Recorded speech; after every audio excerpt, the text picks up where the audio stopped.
जय हिंद दोस्तों। खोटा ग्रामर का यह वीडियो है और इसमें हम लोग पढ़ने वाले हैं कारक। तो कारक एक टॉपिक है व्याकरण का, तो ये ना समझें कि सिर्फ यह वीडियो खोटा के लिए लाभकारी होगा, जबकि वैसे लोग जो कि ग्रामर पढ़ना चाहते हैं, जिसके एग्ज़ाम में ग्रामर के सवाल आने वाले हैं या आते हैं, या कोई बच्चे जो स्कूलिंग कर रहे हों या और भी किसी चीज़ की तैयारी कर रहे हों जिसमें ग्रामर पूछा जाता है, तो उसमें इससे सवाल आएंगे। और आज के इस वीडियो में हम देखने वाले हैं कारक को। तो समझते हैं कि कारक क्या है।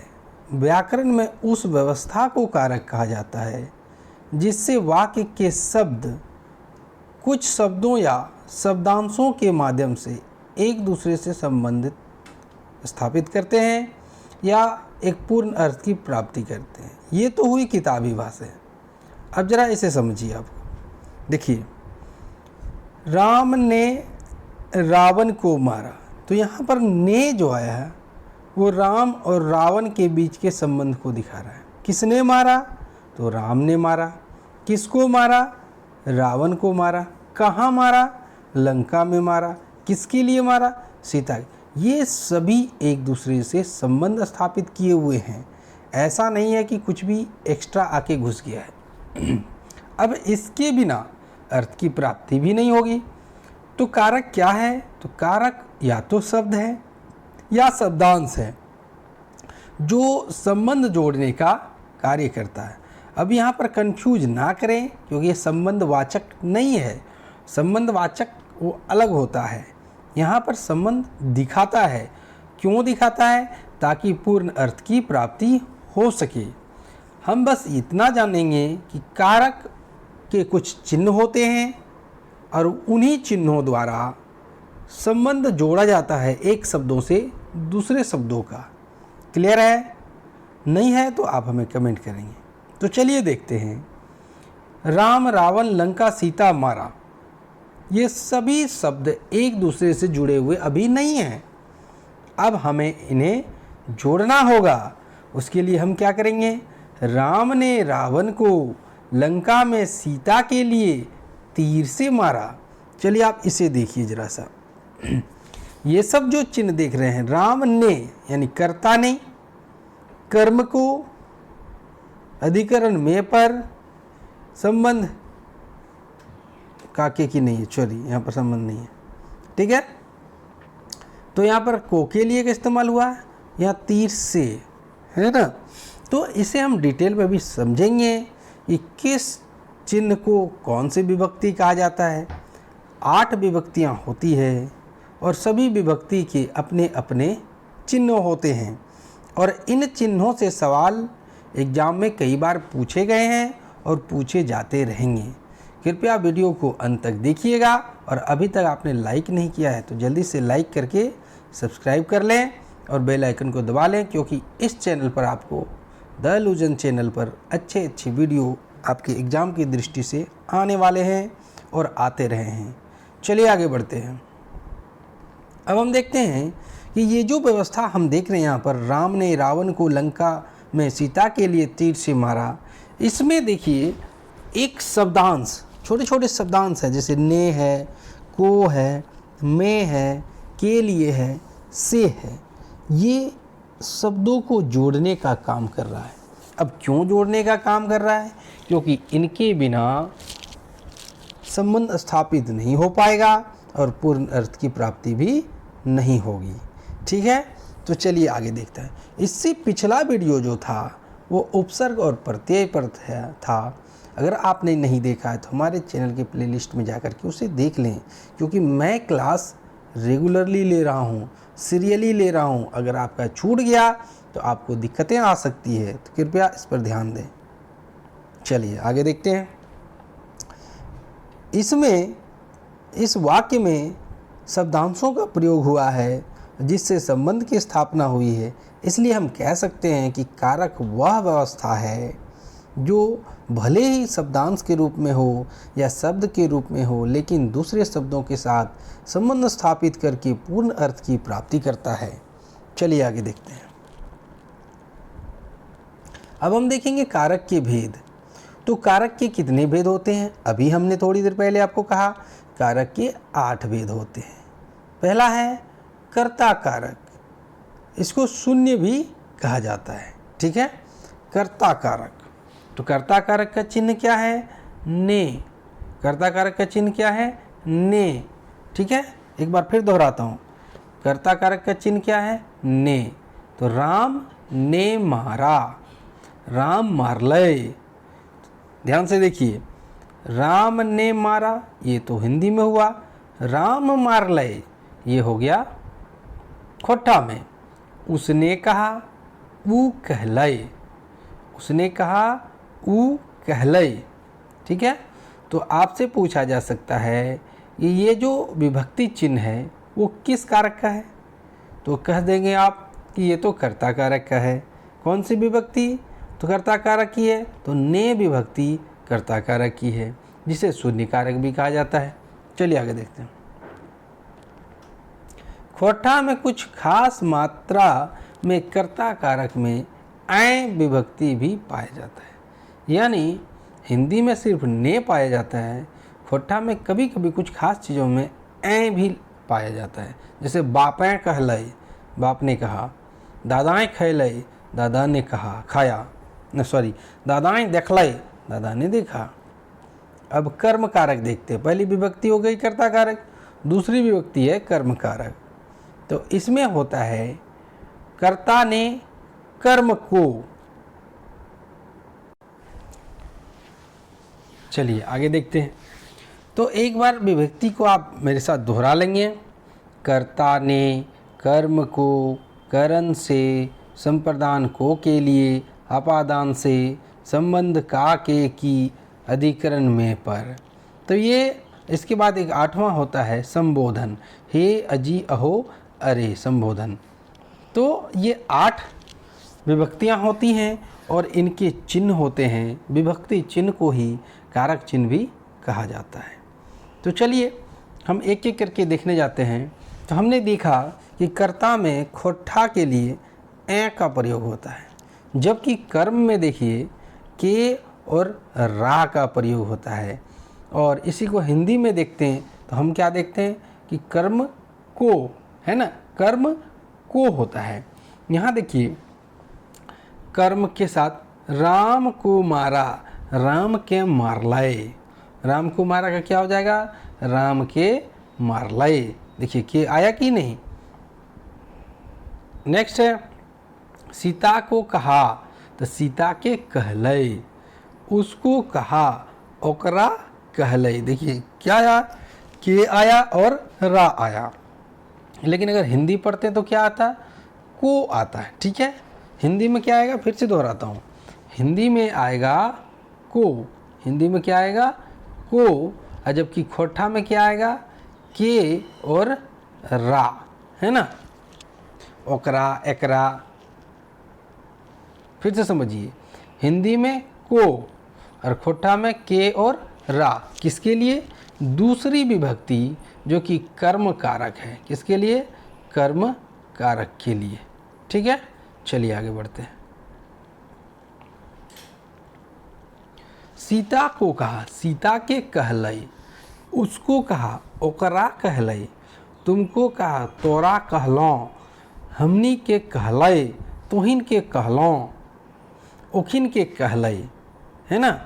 तो अब देखिए के विभक्ति संज्ञा के बदले आता है, जब और सर्वनाम के बहुवचन में लगो है मकिन, एक वचन सर्वनाम शब्द रा विभक्ति लागू है। देखिए यहाँ क्या है, के विभक्ति संज्ञा शब्द है और सर्वनाम के बहुवचन में लागू है ना। संज्ञा और सर्वनाम में के बहुवचन में के लगता है। ठीक है, मकिन एक वचन जो सर्वनाम होता है उसके लिए रा का प्रयोग। अब इसको फिर से समझिए। देखिए यहाँ क्या कहा है, यहाँ कहा कि नेम यानी संज्ञा रहेगा तो के विभक्ति लगेगा। संज्ञा रहेगा तो क्या लगेगा? के विभक्ति रहेगा। जबकि अगर सर्वनाम रहेगा तो रा लगेगा। फिर से समझिए, अगर संज्ञा रहेगा तो के विभक्ति लगेगा, और ये किसके लिए लगेगा? एक वचन के लिए, है ना। और बहुवचन के लिए जो कि खोठा में और सर्वनाम है, तो उसके लिए क्या लगेगा? रा विभक्ति। ठीक है, जैसे राम के, सॉरी ये नहीं है, राम के मारलय, है ना, तो राम के मारलय।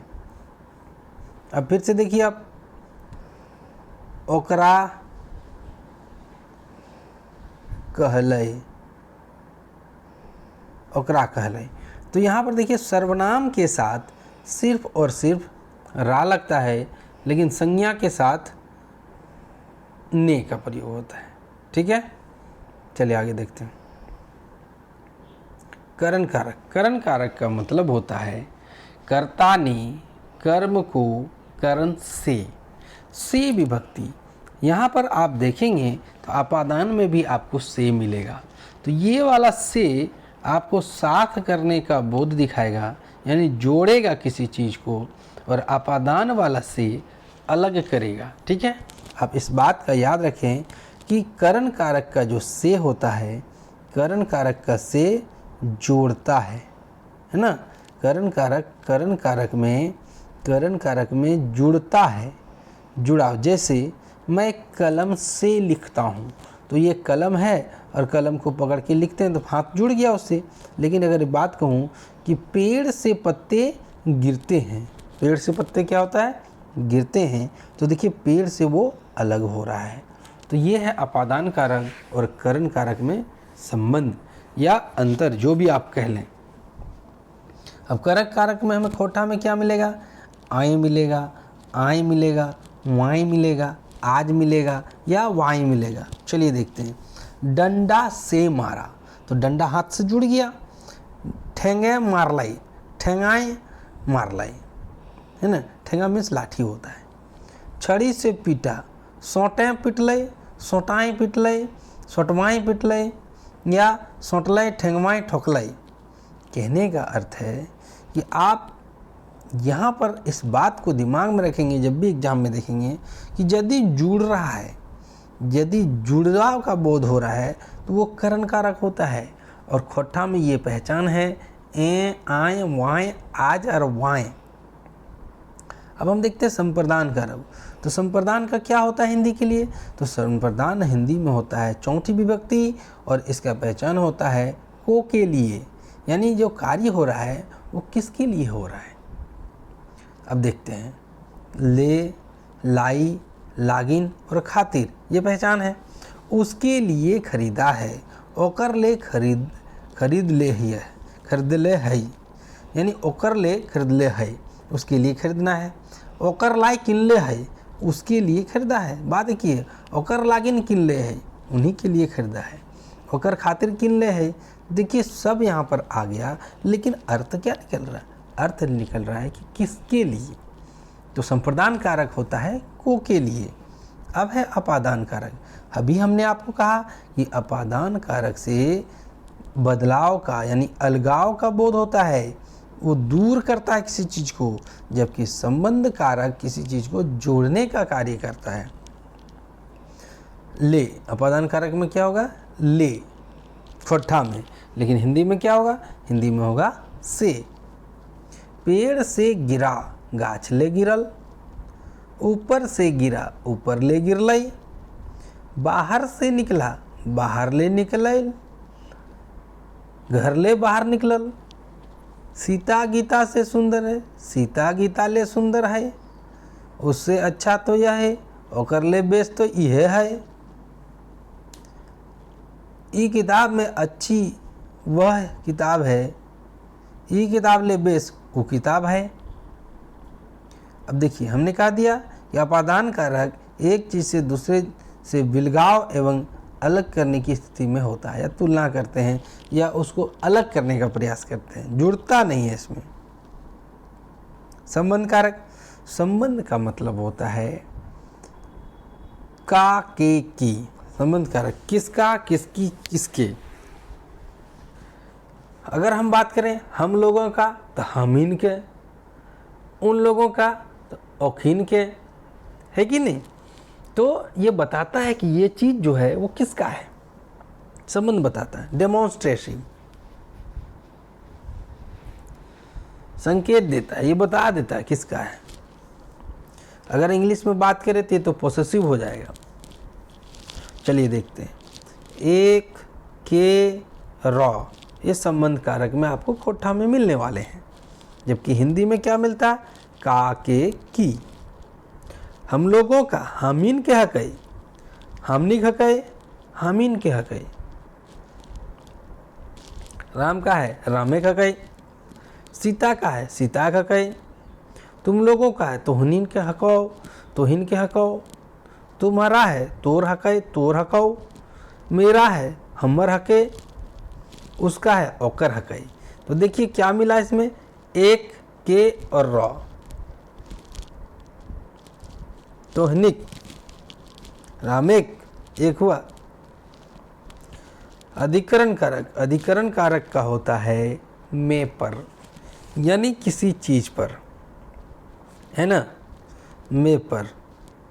जैसे घर में है, घरें हाय, इसमें अधिकरण कारक में हिंदी में पर मिलता है, जबकि खोठा में ए, वे, आए, वाय, आए, वाय मिलता है। पहचान है ये। घर में है घरें हाय, घर वे हाय, टेबल में टेबुलें हाय, टेबलवाएँ हाय। गोद में बच्चा है कोराएँ छुआ है, कोरें छुआ है, कोराएँ छुआ है।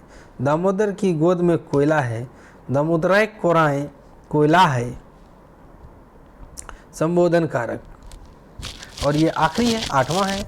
संबोधन मतलब किसी को संबोधित करने के लिए जो शब्दों का हम प्रयोग करते हैं, जैसे एहो कहाँ गेल हले हो, तो ये जो एहो का प्रयोग किया तो ये हमने क्या किया, संबोधित किया हुआ। एहो, एगो, अगे, नुनी, नुनू, बुच्चू, मैया, है ना, संबोधित करते। जैसे हे भगवान बोलते हैं ना, हे, इसी तरह यहाँ पर। चलिए आगे देखते हैं। अब ये समझा होगा आपने। कारक को फिर से एक बार दोहराता हूँ।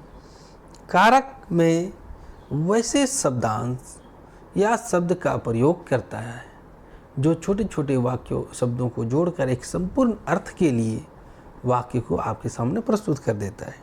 वो वाक्य को पूरा कर देता है, आपको समझने लायक बनाता है, इसके अर्थ निकाल देता है। इसके कितने भेद हैं? इसके 8 भेद हैं। कर्ता कारक, कर्म कारक, करण कारक, संप्रदान कारक, अपादान कारक, संबंध कारक, अधिकरण कारक और संबोधन कारक। विभक्ति चिन्हों को देख लें। हिंदी में भी, हिंदी में क्या था, कर्ता ने कर्म को, करण से संप्रदान को के लिए, अपादान से संबंध का के की, अधिकरण में पर और संबोधन है अजी औ अरे, है ना। तो यहाँ पर हमने कुछ आपको दिया। उम्मीद करता हूँ आपको अच्छा लगा होगा। अभी तक भी अगर आपने लाइक नहीं किया है तो लाइक कर दीजिए और वीडियो को ज़्यादा से ज़्यादा शेयर कीजिए। आप सेकेंड एग्ज़ाम की तैयारी कर रहे हैं, या आप CGL की तैयारी कर रहे हैं, या आप कोई भी ऐसे एग्ज़ाम की तैयारी कर रहे हैं जिसमें खोटा भाषा पूछे जाते हो, तो आप सही जगह पर तैयारी कर रहे हैं और आपको 100% क्वेश्चन लड़ेंगे। चलिए आगे देखते हैं। और यदि किसी को खोटा नोट्स की ज़रूरत है, यदि किसी को खोटा नोट्स की ज़रूरत है, उसे आप ख़रीद सकते हैं मेरे नंबर पर टेक्स्ट करके। ये है मेरा नंबर 96 31 94 95 41। आप मुझे पर्सनली व्हाट्सअप करें। मात्र 299 रुपये में आपको लगभग 300 पेज का नोट्स मिलेगा। बहुत उम्दा नोट्स है, ऑब्जेक्टिव है, खोटा लैंग्वेज का भी मैंने चयन किया है। आपको नोट्स में मिलेंगे खोटा की कहानियाँ और उसका हिंदी में अनुवाद, साथ में कुछ प्रश्न। आपको नोट्स पार्ट वाइज मिलेंगे। आपको मिलेगा ग्रामर, कंप्लीट ग्रामर खोटा का, आपको छैयर कहानी संग्रह मिलेगा, आपको सौंद माटी मिलेगा, आपको नाटक मिलेगा, आपको कविताएं मिलेंगी। सारी चीज़ें एग्ज़ाम की दृष्टि से उसे मैंने संक्षिप्त करते हुए बनाया है जो बच्चे सीजीएल की तैयारी कर रहे हैं और जो झारखंड टेट की तैयारी कर रहे हैं, जिन्हें खोटा लैंग्वेज की ज़रूरत है, खोटा का नोट्स की ज़रूरत है, आप हमें कांटेक्ट करें।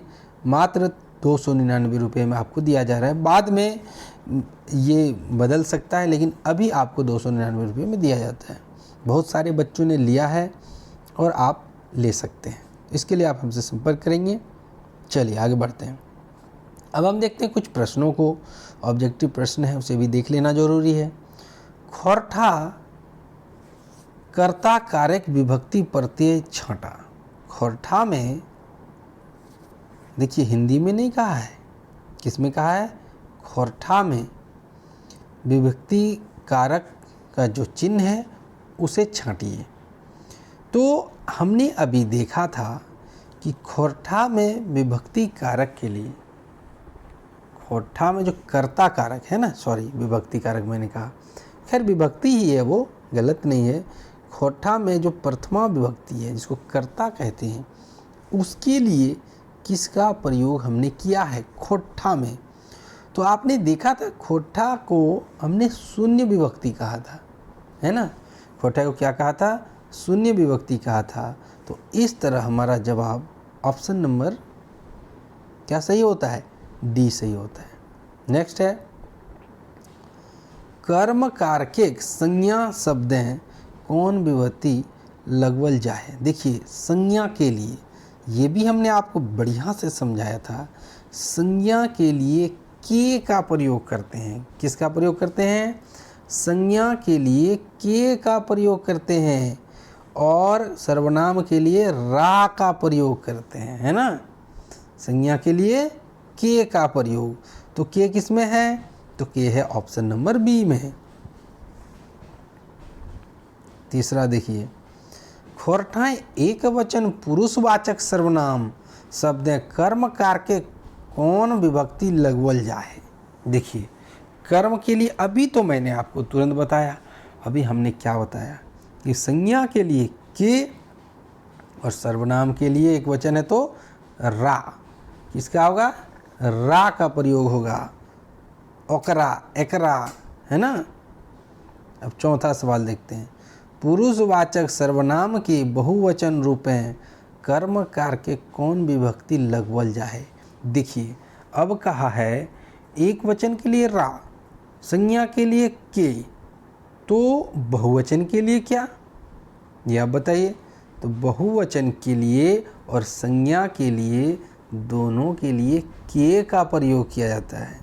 बहुवचन के लिए और संज्ञा के लिए, बहुवचन के लिए और संज्ञा के लिए कर्म कारक में के का प्रयोग किया जाता है। तो ऑप्शन नंबर ए हमारा सही हो गया।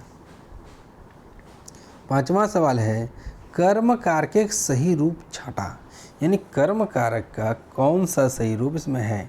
हमरा, हमका, हमको, हमके। तो हमका, हमको, हमके होता नहीं है, हमरा होता है। क्या होता है? हमरा होता है।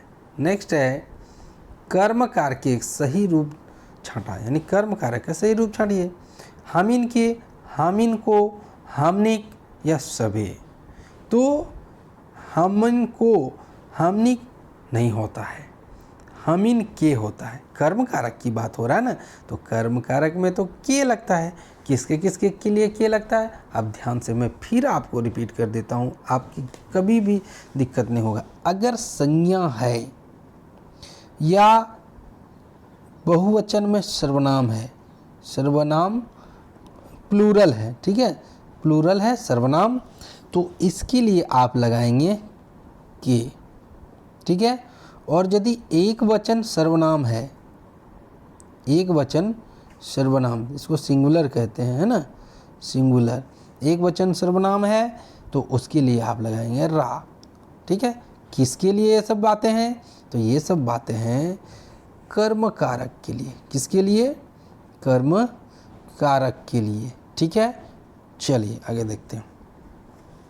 अब हम देखते हैं छठे सवाल को। तो ये हमारा सही क्या हो गया छठे सवाल का? हामिन के।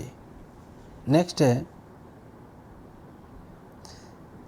कर्ता कारक एक सही रूप छाटा। यानी कर्ता कारक का सही रूप छाटिए। सीता खैलै, सीता ने खैलै, सीता ने खैलिन, सीताय खैलकिन। तो यहाँ पर देखिए हमने क्या कहा था, कर्ता कारक को हमने आपको बताया था जीरो विभक्ति। हमने क्या कहा था, शून्य विभक्ति या शून्य चिन्ह लगेगा इसको, ठीक है, शून्य लगेगा। तो जब शून्य लगेगा तो इसका मतलब कुछ नहीं लगेगा खुट्ठा में।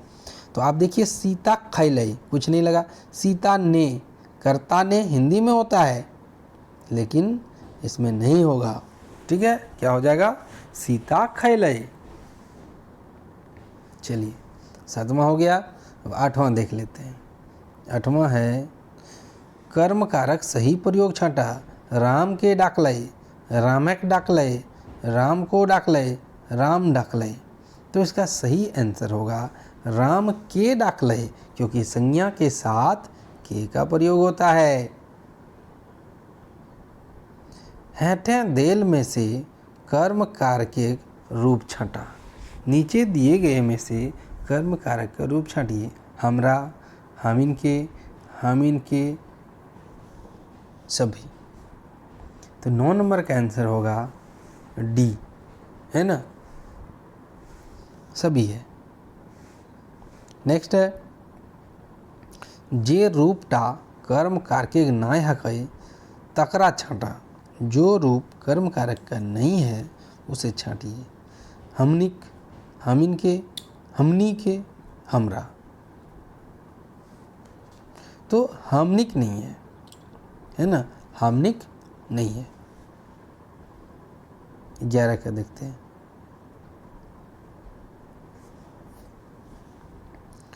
दामोदर कोराएं, ये वाक्य कौन कौन कौन कारकें विभक्ति लागल है। यानी दामोदर कोराएं यानी दामोदर की गोद में। तो में किस में आता है, तो में आता है दामोदर की गोद में, है ना, दामोदर की, का के की। तो ये तो संबंध कारक है, और में तो ये अधिकरण कारक भी हो गया। तो दोनों जिसमें मिलेगा, तो हमारा ऑप्शन दोनों मिल रहा है ए नंबर में। देखिए संबंध कारक दामोदर कोराएं, दामोदर की गोदी में, तो संबंध कारक भी है और अधिकरण कारक भी है। नेक्स्ट है सोटाएं सोटलय, यानी छड़ी से पीटा। ये वाक्य सोटाएं शब्द हैं, कौन सी विभक्ति लगा है, तो छड़ी से पीटा। अब आप देखिए छड़ी को तो हाथ से पकड़ा होगा, और जब हाथ से पकड़ के यानी संबंध जुड़ जाता है, जब हम किसी के साथ लगाव का बोध करते हैं, जोड़ने का बोध करते हैं, तो वहाँ पर होता है करण कारक। कौन सा कारक होता है, करण कारक होता है। अगर आप भूल गए तो फिर बैक जाइए और फिर से वीडियो को देखिए। नेक्स्ट है कोराएं गीदर है, गोद में बच्चे हैं या बच्चा है। ये वाक्य कोराएं शब्द कौन कौन कारकें विभक्ति लागल है, यानी किस कारक का विभक्ति यहाँ पर लगा है। तो चलिए देखते हैं। गोद में, है ना, तो में पर किस में होता है, अधिकरण कारक में होता है। Option number is the right answer. फिर आपसे आग्रह करूँगा, अगर आपने अभी तक चैनल को सब्सक्राइब नहीं किया है तो कृपया चैनल को सब्सक्राइब कर लीजिए और बेल आइकन को दबा लें, ताकि नोटिफिकेशन आपको वीडियो का टाइम पर मिलता रहे। हमारे लाइव क्लासेस भी चल रहे हैं अमित सर के द्वारा, तो आप उसे भी ज्वाइन करें, जो कि 7:30 बजे रात में रोज़ होती है। आप उसे ज्वाइन करें। बहुत अच्छे सर हैं, अच्छे समझाते हैं, टेस्ट भी लेते हैं। मैं भी लाइव आऊँगा, ठीक है। मुझे कुछ दिनों से वीडियो बनाने में दिक्कत आ रही थी, क्योंकि मुझे टाइफाइड हो गया था। अब थोड़ा थोड़ा ठीक लग रहा है, तो सोचा कि कुछ रिकॉर्ड कर दूं क्लास आपके लिए, क्योंकि आपके पास समय नहीं है और हमें आपके सहयोग की ज़रूरत है। तो कृपया उसको ज़्यादा से ज़्यादा शेयर करें। अब देखते हैं अगले सवाल को, 14 नंबर का सवाल। टेबुल शब्द हैं, अधिकरण कारक एक सही रूप छाँटा। टेबुल शब्द है ना, तो टेबुल और अधिकरण कारक, तो टेबुल में, टेबुलें धरल है, टेबुलवें धरल है, टेबुलवाय धरल है, सभी रूप। तो 14 का तो ये सभी रूप चल सकता है। टेबुलें धरल है, टेबुलवें धरल है, टेबुलवाय धरल है, ये सभी रूप चलेगा। 15 है। और सब्र करें, वीडियो को अंत तक देखें और 10 क्वेश्चन मात्र बचे हुए हैं। हड़बड़ का काम गड़बड़ नहीं करें, जल्दबाजी का काम शैतान का होता है, ऐसा ना करें। घर शब्द हैं अधिकरण कारक है, कौन टा रूप खोठा है कहे, घर शब्द में है ना, तो घरें, घरवाएं, घरें सब है। तो 15 का देखिए तो आपको सभी नज़र आएगा, तो ऑप्शन नंबर डी सही है। नेक्स्ट है, घर में बैठा है, हिंदी वाक्य सही खोटा अनुवाद छाटा। घर में बैठा है, घर पर बैठल है, घर में बैठल है, घर पर बैठल है, एकर में से कोई नहीं। चलिए तो देखते हैं कि देख लीजिए हिंदी में पर का उपयोग नहीं होता है। अब ध्यान से देखिए इस बात को, हिंदी में कभी भी आपने खोटा में कभी भी आपने पर का प्रयोग नहीं पाया होगा। घरें बोला होगा, घर में का प्रयोग नहीं होता हिंदी में, पर का नहीं होता खोटा में। बार बार हिंदी बोला जाता है, खोटा में पर का प्रयोग नहीं होता है, इसलिए राइट आंसर हो जाएगा डी। ठीक है, नेक्स्ट देखते हैं। घर में बैठा है, ये वाक्य हिंदी सही खोटा अनुवाद छटा। घरवाएं बैठल है, घरे में बैठल है, घर पर बैठल है, एकर में कोई नहीं। तो अभी हमने आपको समझाया क्या, अभी हमने समझाया कि खोटा में पर का प्रयोग नहीं होता है, लेकिन घरवाएं बैठल है ये तो होता ही है ना। तो ये होगा हमारा सही आंसर। छड़ी से पीटा, हिंदी वाक्य सही खोटा अनुवाद कीजिए या छांटिए। सोंटाए सोंटलय, सोंटे सोंटलय, छड़िए पिटलय, इस सब है। तो 18 का देखते हैं ये कौन सा सही होता है। तो 18 का सब सही हो जाएगा। ठीक है, आगे देखते हैं। अब बचा 19। अब 19 को देख लेते हैं। रिक्शाएँ रिक्शे आइले, यानी रिक्शा से आया या रिक्शा में आया। ये वाक्य रिक्शा शब्द कौन कारक प्रत्यय लागल है, रिक्शा में कौन सा प्रत्यय लगल है। तो रिक्शाएँ में रिक्शा से, कर्ता ने, कर्म को, ये तो करण कारक है क्योंकि ये तो साथ हो रहा है। रिक्शा का साथ लिया और उसमें चढ़ करके आ गया, तो ऑप्शन नंबर बी हमारा सही है। अब हम देखते हैं 20 नंबर। हमर है कहीं मेरा है या हमारा है, ये वाक्य में हमर शब्द में कौन सी विभक्ति लगी हुई है। संबंध कारक, कर्म कारक, कर्ता कारक, अधिकरण कारक। तो आप देखिए यहाँ हमने बताया था कि संबंध जोड़ता है, तो मेरा है तुम्हारा है तो आपका संबंध उस समान से जुड़ा हुआ है ना, तो ये संबंध कारक हो गया। हमनिक है कहीं ये वाक्य हमनिक एक शब्द है कौन कारक प्रत्यय लागल है, संबंध कारक का या कर्म कारक का, अधिकरण कारक का या करण कारक का। हमनिक है कहीं, हमनिक एक है कहीं, तो बताइए इसका। तो यहाँ पर तो हमारा है, तो ये भी तो संबंध जुड़ रहा है, तो इसका भी ऑप्शन नंबर ए होगा। गाछ से गिरल है, वाक्य कौन कारक की विभक्ति लागल है। गाछ से गिरा है, इसमें कौन सी कारक की विभक्ति, तो ये देखिए अलग हो रहा है। और जब अलग होता है, हमने आपको बताया था पिछले में थोड़ा देर पहले कि जब अलग होता है उसे अपादान कारक कहते हैं। तो option number A is the right answer. घर से बाहर भइल, ये वाक्य कौन कारक की विभक्ति लागल है, कर्म कारक। देखिए ये भी तो अलग हो रहा है, घर से बाहर हो गया है, बाहर निकल गया है, तो ये भी क्या हो गया, अपादान कारक हो गया। तो 23 का सी हो गया। 24 का सीता गीता ले सुंदर है, ये वाक्य में कौन विभक्ति, सीता गीता से सुंदर है। देखिए हमने ये भी कहा था आपको कि तुलना जब भी की जाती है तो तुलना होता है अपादान कारक में। तो 24 का ए सही आंसर हो गया। और इस वीडियो का आखिरी सवाल है, ओकर ले बेस तो ई किताब है, ये वाक्य में कौन से कारक का प्रयोग हुआ है, अपादान कारक का, संबंध कारक का, कर्म कारक का, कर्ता कारक का। तो इसका सही जवाब है अपादान कारक का। उस किताब से इस किताब, यानी तुलना हो रही है, और जब तुलना होती है तो क्या हो जाता है, ये हो जाता है अपादान कारक। अगला वीडियो आएगा आपका अगला वीडियो आएगा आपका समास का, ठीक है। तो आप हमारे साथ बने रहें। नए हैं तो चैनल को सब्सक्राइब करके बेल आइकन दबा लें, ताकि नोटिफिकेशन मिल जाएगा। जैसे मैं वीडियो अपलोड करूँगा आपको नोटिफिकेशन मिल जाएगा। आपने चैनल को सब्सक्राइब कर लिया होगा, आपने लाइक भी कर दिया होगा, तो एक कमेंट करके बताएं आपको यह वीडियो कैसा लगा। और जिसे भी नोट्स की ज़रूरत हो कृपया मुझे व्हाट्सएप करें। धन्यवाद।